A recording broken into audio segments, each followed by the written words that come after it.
Hi friends, 2 வயசு முடிஞ்சிருச்சுனாவே குழந்தைகளை உங்கள் ஏரியாவில் இருக்கக்கூடிய குழந்தைகள் மையத்தில் தவறாமல் அனைத்து குழந்தைகளையும் கொண்டு போய் விடணும்னு நான் கேட்டுக்கிறேன். சரிங்களா?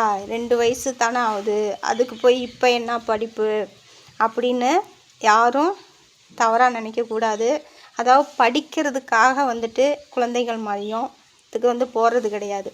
குழந்தைகள் நல்லா சாப்பிட்றதுக்கு, மற்ற குழந்தைகளோட பழகிறதுக்கு, அடுத்து அம்மா அப்பா மற்ற உறவுகளை பிரிஞ்சு இருக்கிறதுக்கு, அடுத்து ஒரு பள்ளிக்கு செல்லும்போது ஒரு தாயை விட்டு பிரியக்கூடிய அந்த ஏக்கம் வராமல் இருக்கிறதுக்கு, அந்த மாதிரி நல்ல நல்ல செயல்களை செய்கிறதுக்கு, அடுத்தது ஒரு விஷயம் சொன்னோம்னா அதை புரிந்து கொள்ளக்கூடிய தன்மை அந்த 2 வயசுலேருந்து 5 வயசு உள்ள குழந்தைங்களுக்கு ஏற்பாடு பண்ணி கொடுக்கக்கூடிய வயசு தான் அது 2லேருந்து 5 வயசு. அதனால் இதெல்லாம் அந்த குழந்தைகள் மையத்தில் உங்கள் குழந்தைகளுக்கு அனைத்து பயிற்சியை கொடுக்குறாங்க. இதற்காக மட்டும் உங்கள் குழந்தைகளை குழந்தைகள் மையத்தில் விடுங்க. அடுத்தது இந்த ப்ரீகேஜி, எல்கேஜி, யூகேஜின்னு சொல்லிட்டு தயவு செஞ்சு காசை செலவு பண்ணி குழந்தைங்கள பள்ளிக்கு அனுப்பி விடாதீங்க. அதாவது 2 வயசுலேருந்து 5 வயசு உள்ளார குழந்தைங்க நல்லா ஃப்ரீடமாக நான் இப்போ சொன்ன அனைத்து விஷயங்களையும் செய்யக்கூடிய பருவம் இந்த 2 வயசுலேருந்து 5 வயசுக்குள்ளார. அப்படி இருக்க வேண்டிய அந்த பருவத்தில் கொண்டு போய் பணத்தை கட்டி நீங்கள் குழந்தைங்கள விடுறது சரியா படலை. குழந்தைங்க நல்லா ஃப்ரீடமாக இருக்கணும்னா 2 வயசுலேருந்து 5 வயசு வரைக்கும் உங்கள் ஏரியாவில் இருக்கக்கூடிய குழந்தைகள் மையத்தில் விட்டிங்கன்னா பின்னாடி 1லேருந்து அடுத்து அதுங்க காலேஜு போகிற வரைக்கும் கல்வி கல்வி கல்வி. சரிங்களா? அடுத்து படிக்க நம்ம குழந்தைங்கள தூண்டிக்கிட்டே இருப்போம். அப்போ தான் அந்த குழந்தைங்களுக்கு படிக்க வேண்டிய பருவம்.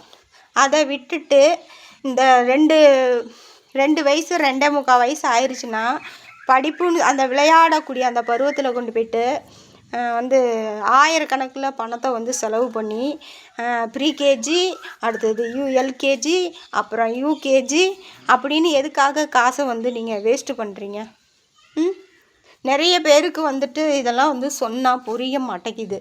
இதை முதல்ல நல்லா தெரிஞ்சுக்கோங்க. சரிங்களா? குழந்தைங்க விளையாட வேண்டிய பருவத்தில் கண்டிப்பாக நாம் விளையாடுறதுக்கு அனுமதி கொடுக்கணும்.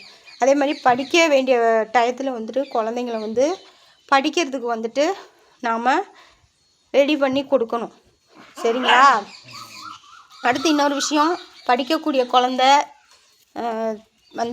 தனியார் பள்ளியில் படித்தாலும் நல்லா படிக்கும், அரசு பள்ளியில் படித்தாலும் நல்லா படிக்கும். இதை முதல்ல பெற்றோர்கள் நல்லா தெரிஞ்சுக்கோங்க. இங்கிலீஷ் மீடியத்தில் படித்தாதான் என் பிள்ளை நல்லா படிக்குங்கிறது இல்லை.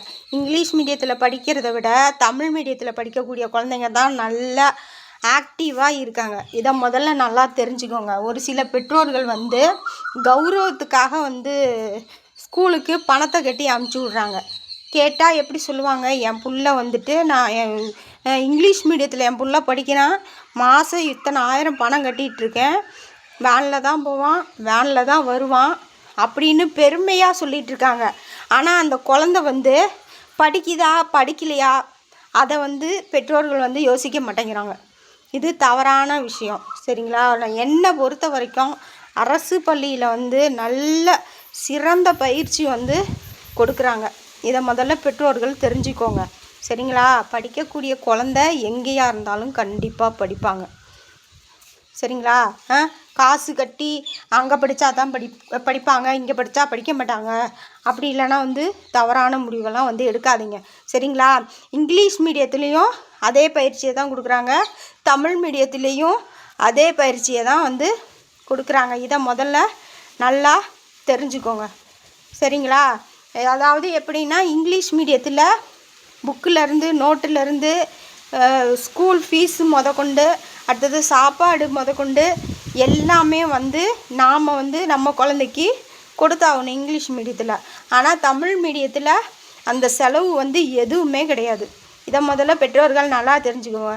படிக்கக்கூடிய புத்தகம் முதற்கொண்டு, சாப்பிட்ற சாப்பாடு முதற்கொண்டு, போடக்கூடிய யூனிஃபார்ம் முதற்கொண்டு, புக்கு நோட்டு முதல் கொண்டு, அடுத்தது வந்து குழந்தைகளுக்கு படிப்புக்குன்னு தனியாக ஸ்காலர்ஷிப்புன்னு மாதம் மாதம் ஒரு அமௌண்ட்டு வந்து தமிழ்நாடு அரசு வந்து குழந்தைகளுக்குன்னு பண்ணுறாங்க.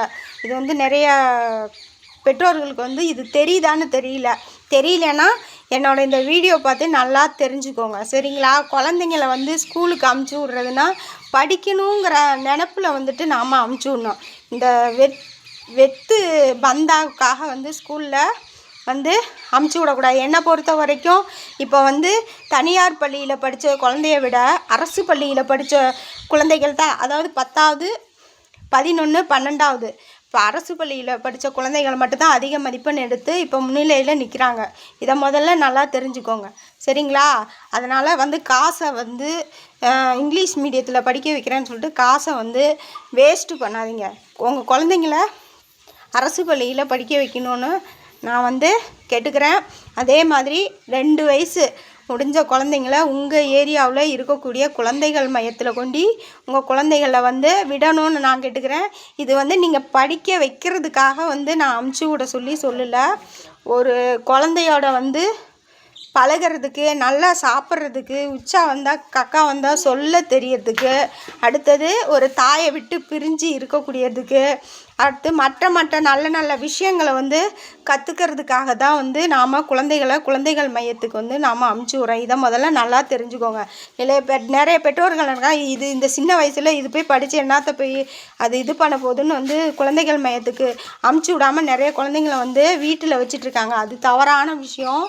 என்னோட இந்த வீடியோ பார்த்துட்டு இனி எந்த ஒரு குழந்தையும் 2 வயசு ஆன குழந்தைங்கள வந்து தயவு செஞ்சு எந்த காரணத்துக்காகவும் குழந்தைங்கள வீட்டில் வந்து வச்சுக்க விடாதீங்க, சரிங்களா? குழந்தைகளுக்கு வந்து 2 வயசு முடிஞ்ச குழந்தைங்களுக்கு வந்துட்டு மாதம் வெயிட்டு, ஹைட்டு, அடுத்தது 6 மாதத்துக்கு ஒருக்க குழந்தைகள்ட மருத்துவர் வந்து குழந்தைங்களெல்லாம் செக் பண்ணுறாங்க. ரத்தம் செக் பண்ணுறாங்க, ப்ரெஷர் செக் பண்ணுறாங்க. அதே மாதிரி காலை மாலை 2 வேளையும் வந்துட்டு குழந்தைகளோட உடல் எடை வளர்ச்சி வந்து அதிகரிக்கணுங்கிறதுக்காக இணை உணவு கொடுக்குறாங்க. வாரத்துக்கு 3 முட்டை கொடுக்குறாங்க. வாரத்துக்கு 1 நாள் பயிர் வகைகள், அடுத்தது வாரத்துக்கு 1 நாள் கீரை, ஒவ்வொரு நாள் ஒவ்வொரு வெரைட்டி சாப்பாடு, அடுத்தது குழந்தைகளுக்கு நல்ல பயிற்சி, நல்ல பாட்டு, நல்ல கதை, அந்த மாதிரி நல்ல விஷயங்களை வந்து குழந்தைகள் மையத்தில் வந்து சொல்லி கொடுத்துட்ருக்காங்க. ஆனால் நிறைய பேர்த்துக்கு இந்த விஷயம் தெரிய மாட்டேங்குது. தெரியலன்னா உங்கள் ஏரியாவில் இருக்கக்கூடிய குழந்தைகள் மையம், அதாவது பால்வாடியில் நீங்கள் போய் பார்த்தீங்கன்னா இதெல்லாம் வந்து நல்லா தெரிஞ்சுக்கலாம். அதாவது தயவு செஞ்சு 2 வயசு முடிஞ்ச குழந்தைங்கள தயவு செஞ்சு வீட்டில் வச்சுருக்காங்க. உங்கள் பக்கத்தில் இருக்கக்கூடிய குழந்தைகள் மையத்தில் கொண்டு போய் விடணும்னு நான் வந்து கேட்டுக்கிறேன். எந்த காரணத்துக்காகவும் உங்கள் குழந்தைங்களை கொண்டு போய் இங்கிலீஷ் மீடியம்னு சொல்லிட்டு ப்ரீகேஜி, எல்கேஜி, யூகேஜின்னு சேர்த்து காசை வந்து வேஸ்ட்டு பண்ணிடாதீங்க, சரிங்களா? நான் சொன்ன கருத்து உங்களுக்கு கண்டிப்பாக பிடிச்சிருக்கும். என்னோடய கருத்தை நீங்கள் ஏற்றுருந்தீங்கன்னா என்னோடய வீடியோவுக்கு ஒரு சப்ஸ்கிரைப் பண்ணிட்டு அடுத்து ஷேர் பண்ணிவிட்டு அடுத்து கமெண்ட் பண்ணணுன்னு நான் கேட்டுக்கிறேன். தேங்க்யூ.